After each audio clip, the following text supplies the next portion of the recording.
When I was in my early 20s, I had a turning point in my life. I had allowed myself to end up in a place that wasn't really good for me. Somewhere along the way, I had decided to go my own way, believing that I didn't really deserve what God truly had for me. But in a church service during the prayer time, God answered my prayer in a very clear, concise way. However, it meant that I needed to change some things in my life. You see, the people that I had been hanging out with, the places I had been going, the choices I had been making would not serve me well in what was ahead. So I had to choose to leave those things behind. It was really difficult at first. I tried to still hang out with some of the people and go to some of the same places with them, but not partake in what they were doing. But pretty quickly, I realized that it was not working very well for me. I could not reach the destination, the purpose, and the places that God had planned for me while still trying to return to what I should have been putting behind me the whole time. I wanted to follow Jesus, but the things of my past were still capturing my attention. I kept trying to turn back to those things, and it kept me from fully getting to where God was trying to take me. Have you ever been there? Or maybe you find yourself there now. You know that you need to leave some things behind and not turn back to them in order to get to where you want to go, but maybe it's not quite as easy as what you thought it was going to be. When Lot and his family found themselves in the midst of a situation where the place they were living was under judgment because of the wickedness and the sinful acts of the people that were there, it was time for them to pick up and leave all of that behind. In verse 17, an angel orders them to run for your lives and don't look back or stop anywhere in the valley. Escape to the mountains or you will be swept away.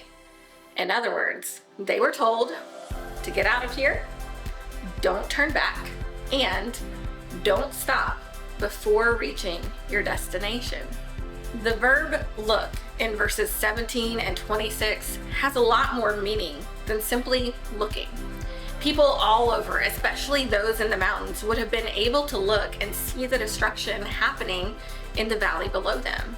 It was more about what was capturing their attention or their hearts.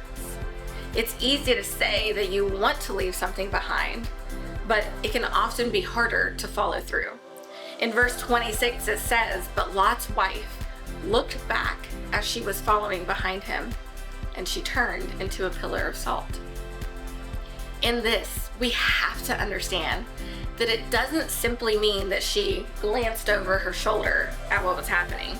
If that simple act would have been enough, then why weren't a lot more people turned into pillars of salt?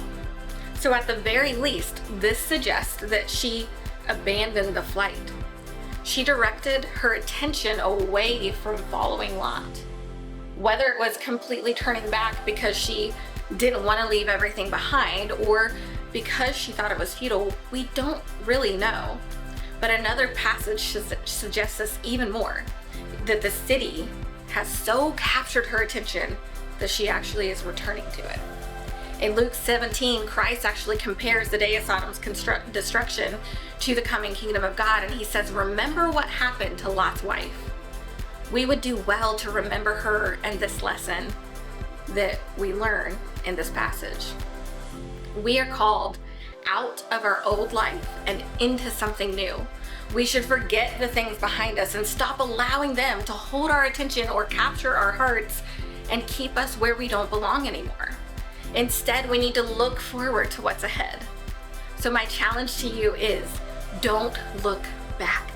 Whatever it is that you need to leave behind, a place, a relationship, a sin, or temptation, leave it fully behind you. Don't let anything distract you or take your attention away from where it is that God is trying to lead you. Don't let it capture your heart any longer. Instead, surrender your heart to God and let Him guide you.